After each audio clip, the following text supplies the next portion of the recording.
montaña se moverá, esa montaña se moverá,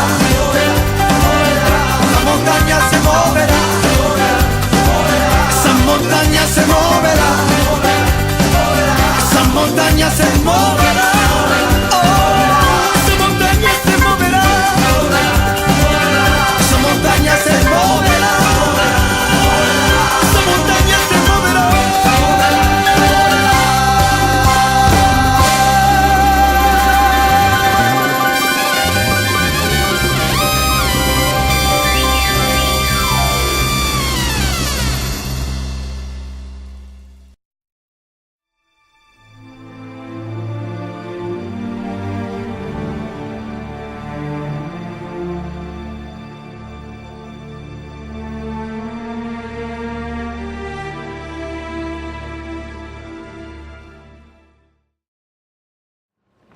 Aparte de Jesús, no hay otra persona que se ha desarrollado, ha tenido tanto efecto, resultado o fruto en la historia de la iglesia como el apóstol Pablo. El Nuevo Testamento tiene 27 libros, Pablo escribió 13. Primera y segunda de Corintios, Romanos, Hebreos, primera y segunda de Timoteo, Filemón, Gálatas, Colosenses, primera y segunda Tesalonicenses, Efesios y también Filipenses. Antes de conocer a Jesús, Pablo se llamaba Saulo, y Saulo perseguía a los cristianos con una pasión como usted no se imagina. ¿Para darles un premio, un certificado de reconocimiento? No. Era para hacerles la vida pesada, aún para llevar a cabo la muerte de muchos creyentes. Cuando hablamos de Esteban, como muchos de ustedes saben, Esteban fue el primer mártir cristiano. Con una sonrisa, con un gozo, Pablo les cuidaba las ropas, los sacos de aquellos que mataron a Esteban con piedras. Pero llegó el día cuando Jesús se lo encontró.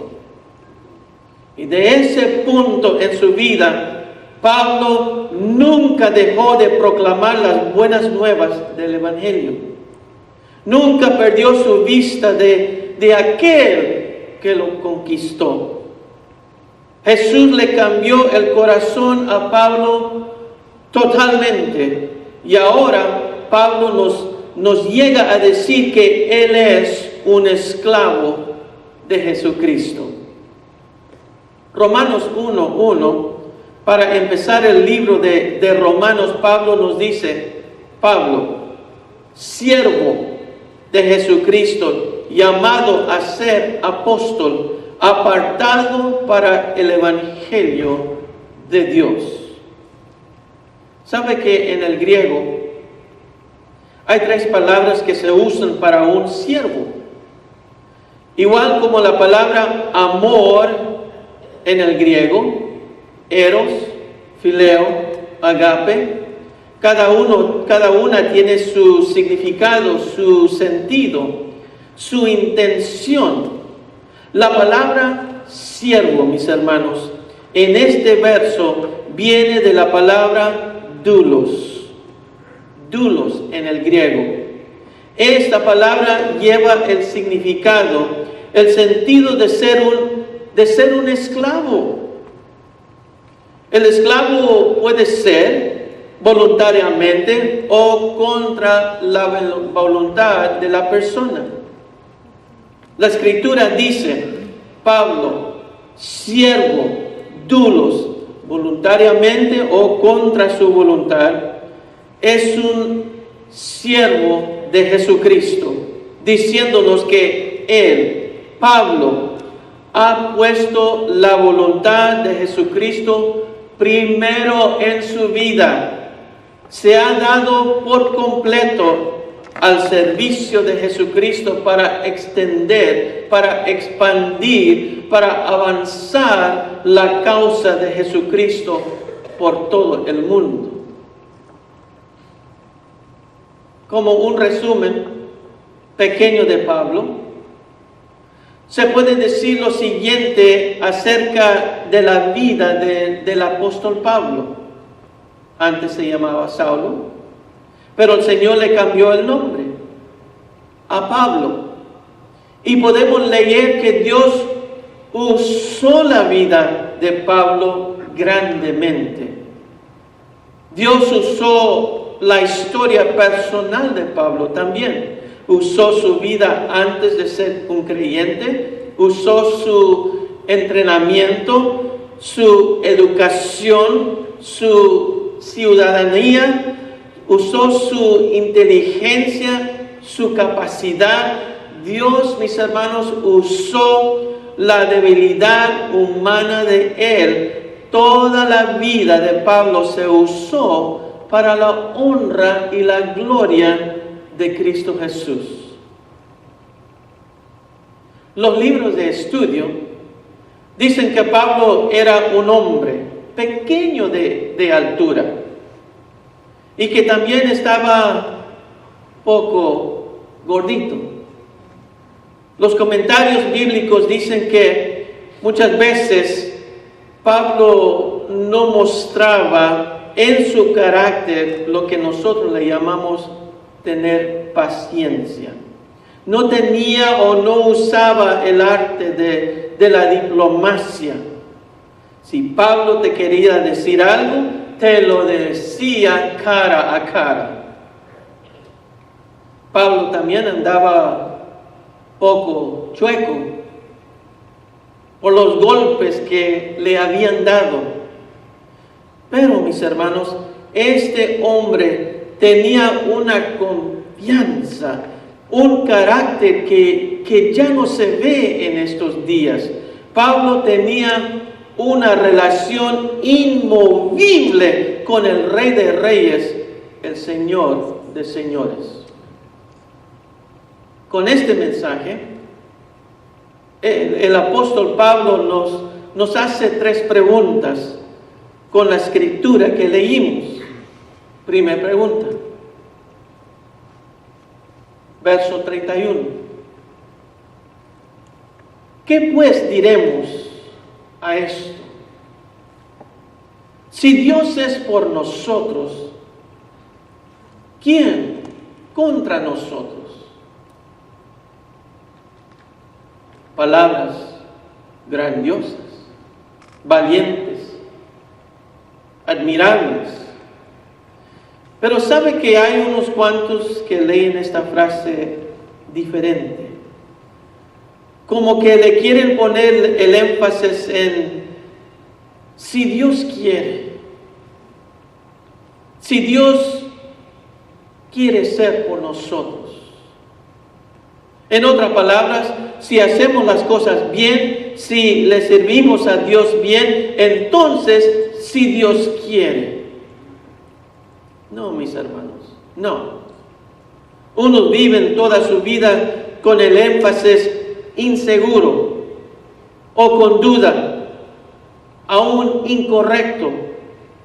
Pablo nos dice esta frase como si fuera una declaración. Lo dice como una afirmación de confianza y de fe. Si Dios es por nosotros, ¿quién contra nosotros? ¿No le hace que tan oscuro se mire el camino de su vida? Mire, si Dios es por mí, ¿quién contra mí? No le hace si el problema se mire como una montaña grande. Si Dios es por mí. No le hace si la crisis o la situación me ha descontrolado la vida. Si Dios es por mí, ¿quién contra mí? Tragedia, estrés, problemas, crisis, situación, circunstancia, aún la muerte. Mucho de lo que nos puede suceder en la vida, de tantas cosas que nos puede afectar la vida como creyentes fuertes y maduros, tenemos que aceptar: si Dios es por mí, si Dios es por usted, si Dios es por nosotros.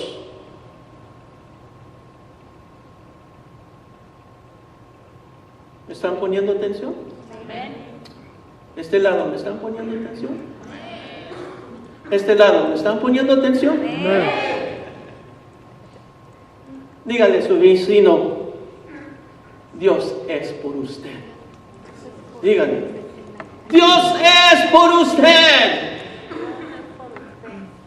Aún se nos puede venir el enemigo cara a cara como si fuera un diluvio. Pero si Dios es por nosotros, ¿quién contra nosotros? Esta frase tiene que penetrar hasta el profundo de su corazón, de su pensar, de su ser. Hermanos, la realidad es que en cada una de nuestras vidas, en todo lo que nos puede llegar, en todo lo que nos puede suceder, en cada cosa que nos pasa, esta frase: si Dios es por nosotros, ¿quién contra nosotros? Nos debe de dar la confianza que somos más que vencedores. Dios es por nosotros, hermanos.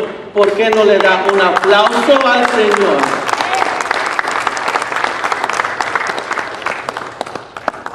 Segunda pregunta: ¿quién acusará a los escogidos de Dios?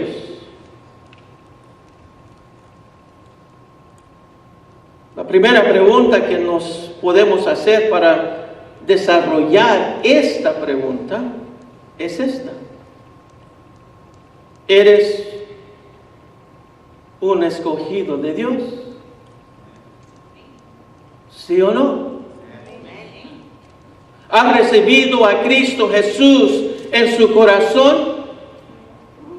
Satanás no está interesado en los no creyentes, él ya los tiene. Él busca a los creyentes para hacerles la vida pesada, aún para destruir la persona, para destruir la familia. El apóstol Pablo sabía por experiencia que Satanás nunca descansa.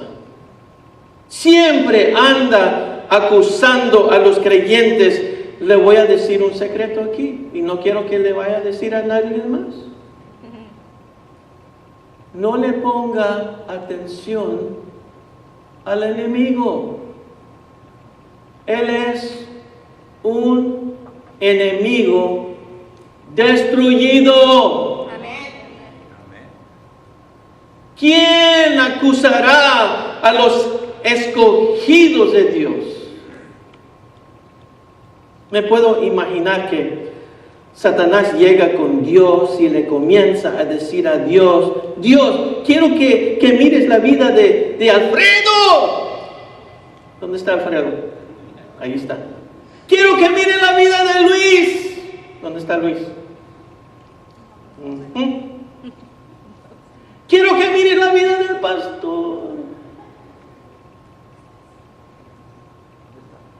Satanás le comienza a contar todos los pecados de Alfredo, de Luis, del pastor. Le comienza a escribir a Dios en un pizarrón grande. O quizás usa una computadora con un proyector usando PowerPoint. No sé. Para que todos en el cielo puedan ver. Comienza a escribir todos los pecados suyos, todos los pecados míos, pecados que se han hecho, pecados que se han pensado, pecados que han nacido en el corazón. Y se puede decir que Satanás tiene razón de acusarnos. Pero yo le doy gracias a Dios que las buenas nuevas del Evangelio me dicen, si confieso mis pecados al Señor, mi Biblia, no sé si la de usted dice lo mismo, no, pero mi Biblia me dice que Dios está listo para perdonar y nos recibe con brazos abiertos. No porque yo hice algo bueno o porque di una ofrenda especial o le ayudé a un homeless o a un pobre. Todo eso está bien, pero Dios está listo para perdonar nuestros pecados por medio de su Hijo Cristo Jesús. ¿Por qué? Porque Dios es fiel. Dios es fiel. Toda acusación no le hace que sea o cuando se hizo, cuando llega Satanás con Dios para acusarnos y pide que se abran los libros de su vida para hablar de todo lo que usted hizo, bueno o malo. Todos van a ver que nada de lo que Satanás nos acusa, nada de lo que dice Satanás existe en ese libro. No existe, hermanos, porque todo se ha lavado con la sangre que fue derramada en la cruz por usted y también por mí. Amén. Por esa razón, aquí podemos entender que somos más que vencedores por medio de aquel que nos amó. Amén. Denle un aplauso fuerte al Señor. Díganle al Señor, gracias Señor, gracias. Tercera pregunta. Y es la última pregunta que nos hace el apóstol Pablo. Mire, si Dios es por nosotros y si nadie nos puede acusar, entonces, verso 35, ¿quién nos separará del amor de Cristo? Abran sus Biblias y vamos a leer lo que nos dice Pablo en 2 de Corintios 11:23. 11:23. Mire lo que Pablo tuvo que aguantar en su vida. Él tuvo que sufrir por su testimonio de Cristo Jesús. Si usted piensa que ha pasado por tiempos difíciles, mire lo que Pablo ha tenido que aguantar. Él nos dice, yo más, en trabajos más abundantes, en azotes sin número, en cárceles más, en peligros de muerte muchas veces. De los judíos 5 veces he recibido 40 azotes menos 1. 3 veces he sido azotado con varas, 1 vez apedreado. 3 veces he padecido naufragio. 1 noche y 1 día he estado como náufrago en alta mar, en caminos muchas veces, en peligros de ríos, peligros de ladrones, peligros de los de mi nación, peligros de los gentiles, peligros en la ciudad, peligros en el desierto, peligros en el mar, peligros entre falsos hermanos. Oh my goodness. Oh my goodness. Oh my goodness. En trabajo y fatiga, en muchos desvelos, en hambre y sed, en muchos ayunos, en frío y en desnudez. ¿Habrá alguien aquí que ha pasado por lo mismo que Pablo tuvo que pasar?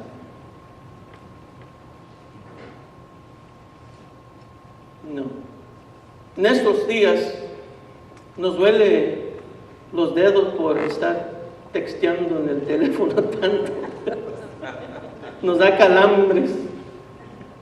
Por esa razón, mis hermanos, Pablo nos puede hacer la pregunta y también la puede contestar con toda certeza. ¿Quién nos separará del amor de Cristo? ¿Tribulación o angustia? ¿O persecución? ¿O hambre? ¿O desnudez? ¿O peligro? ¿O espada? Con esta pregunta, Pablo nos está diciendo que él ya pasó por allí. Él sabe lo que es la decepción, el dolor, la soledad, el miedo. Él ya pasó por allí. Pablo, mis hermanos, nos lleva a otro nivel con la respuesta de esta pregunta. ¿Quién nos separará del amor de Cristo? Verso 38 nos dice: por lo cual estoy seguro de que ni la muerte, ni la vida, ni ángeles, ni principados, ni potestades, ni lo presente, ni lo porvenir, ni lo alto, ni lo profundo, ni ninguna otra cosa creada nos podrá separar del amor de Dios que es en Cristo Jesús, Señor nuestro.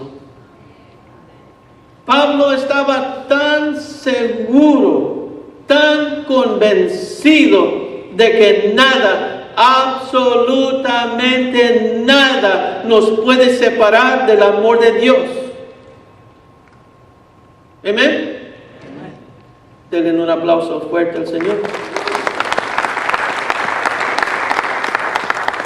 Dígale al Señor: gracias, Señor, en ti soy un campeón. En ti soy un vencedor. Hermanos, hermanas, somos más que vencedores. Y cuando se nos viene esa situación, esa circunstancia, ese desastre, esa crisis, ese problema, aun cuando nos llega el enemigo mismo, Satanás siempre nos anda acusando de algo, busca toda manera para alcanzar a los creyentes, usted y yo, pero por medio del Espíritu Santo podemos resistir el enemigo. Y cuando comenzamos a orar, hermanos, tomamos el dominio sobre Satanás por medio del nombre que está sobre todo nombre, Cristo Jesús, Hijo del Dios Todopoderoso. Para terminar, hermanos, la primera iglesia sabía cómo vencer el enemigo o sobre cualquier cosa que se les venía encima. Digo encima porque el problema, la crisis, aún Satanás mismo, no nos envían una carta, una tarjeta por el correo para decir: para tal día, tal hora, va a llegar su problema para que te puedas preparar. No.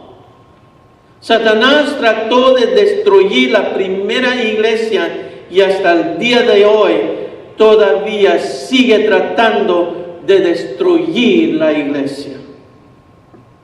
Satanás no puede contra la iglesia, contra usted, aún contra mí. Hay un dicho en inglés para los creyentes y lo voy a tratar de traducir. Dice, cuando se pone difícil el problema y se le hace difícil mantenerse de pie, póngase de rodillas y deje que Jesús tome control de la guerra. La iglesia de hoy tiene que redescubrir el secreto de la oración. Mis hermanos, por medio de la cruz, nuestra oración se hace fuerte con el espíritu de victoria para destruir los hechos del enemigo. Pero también hay veces que no es suficiente solo resistir al diablo.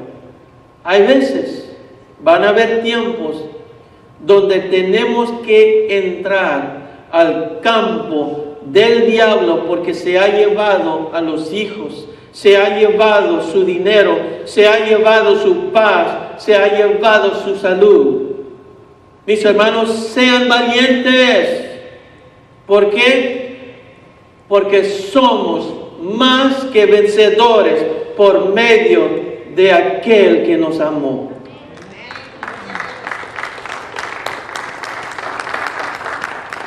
Los quiero dejar con este verso, verso 28.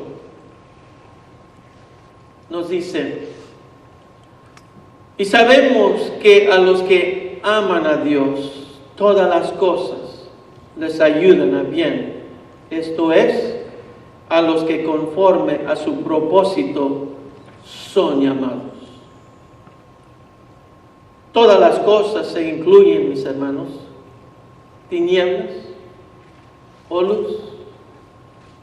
Todas las cosas incluyen enfermedad o salud, pobreza o riquezas, dificultad o facilidad, gozo o tristeza. Hay alguien, mis hermanos, hay alguien que le podemos llamar amigo por excelencia. Tal persona ya conoce su vida. Conoce su vida desde el principio hasta el fin. Y qué bendición es tener a Cristo en nuestro corazón. Qué bendición es ser parte de una gran familia que se llama la iglesia. Qué bendición es tener su nombre, mi nombre escrito en el libro de la vida. Qué bendición es conocer a Cristo Jesús como nuestro Salvador personal.